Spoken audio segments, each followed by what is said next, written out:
Hi, hope you're doing well today. I'm Jerry. It's Tuesday, and I want to talk to you about how to acquire assets. Now, before I do that, I want to make sure you understand who I am. We know each other. We're well acquainted. I own Wealth Dynamics. My purpose in your life is to help you build a life of abundance and prosperity. And so all of the stuff I'm going to talk to you about today, my intention is to give you information so that you can start building wealth, controlling your time, stop trading time for money, and start to live a life based on choice and self-determinism rather than obligation and scarcity.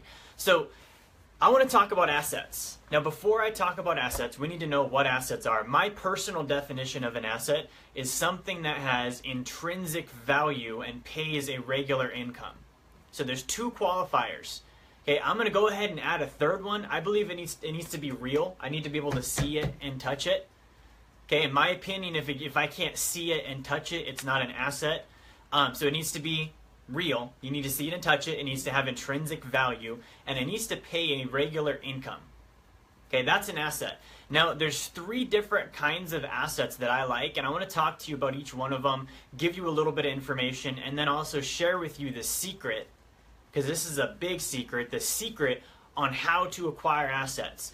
So my favorite asset is actually small businesses. My favorite asset is small business. If you look at the statistics, 68% of the small business equity in the United States of America is owned by the top 1%.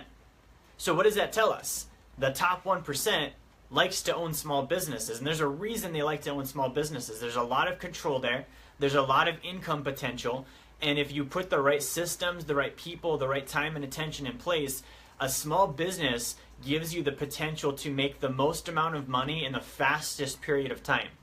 Okay, that's small business. Now, the downside, if you don't know how to organize and control a small business, it's probably not going to be profitable. So consider that. My second favorite asset, income real estate. Now, I'm not just saying real estate, I'm saying income real estate. Income real estate means I own a property. I'm going to rent that property out to a tenant. They're going to pay me monthly income to live there. I'm also going to have it managed. I'm going to have it run with different systems. I don't want to do any of the stuff. I want it to be a business. Okay, so this means that with income real estate, scale is the name of the game. You will not be wealthy by owning a fourplex.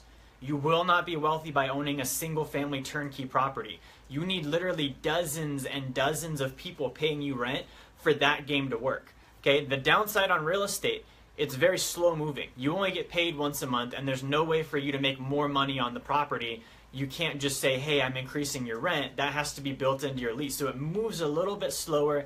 There's a little bit more of a process to bringing the income up on real estate. My third favorite asset is owner finance real estate. And I want to share with you the two differences. There's income real estate, which I just talked about. Then there's owner finance real estate. Owner finance real estate means that I buy the property. Now, instead of letting someone rent from me, I actually act as the bank. As the owner, I act as the bank, and I tell this person, hey, I'm going to finance you out of pocket. I'm going to be the bank. You pay me your monthly mortgage, and then you own the property. So it's a private mortgage note. Now, if you're looking at income, this really is like one of the most passive forms of income. Okay, you're not managing it. You're not responsible for anything. You're literally just collecting a payment every month. So you collect your payment, you get the interest, you don't do anything, and if they don't pay, you seize, you kick them out, and then you can send the property on to the next person. So owner finance real estate is great. The downside with it is you don't get the same appreciation on a mortgage note that you would get on owning real estate.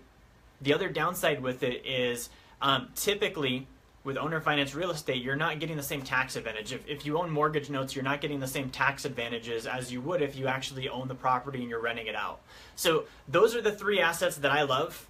They're real, they pay income, they're tangible, they have intrinsic value. It's not just giving your money to Wall Street and to your 401k and buying something invisible and hoping it goes up in value before you retire and crossing your fingers that it doesn't deplete before you die. Now, here's the secret. I got about 30 seconds with you, and I'm going to share with you the secret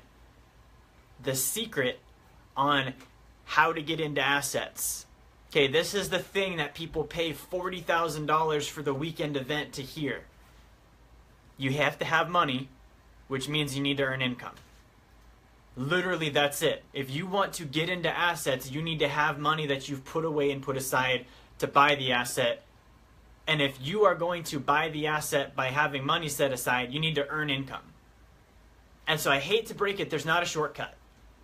Okay, it comes down to make money, earn income, keep it, set as much of it as you can aside, and then take what you've kept and then put it into the asset. If you're not keeping money, you will not get into assets. If you're not earning money, you will not get into assets. There's no shortcut to wealth. So I wrote an article about that. I'm going to post this in the comments here. If you'd like to read more, check the article out. If you would like to sit down with me and have a coaching session or do a one-on-one coaching call, go ahead and reach out to me. I would love to do that with you. Hey, have a great day. Thank you for watching. Please share this if this is helpful. I will talk to you next time.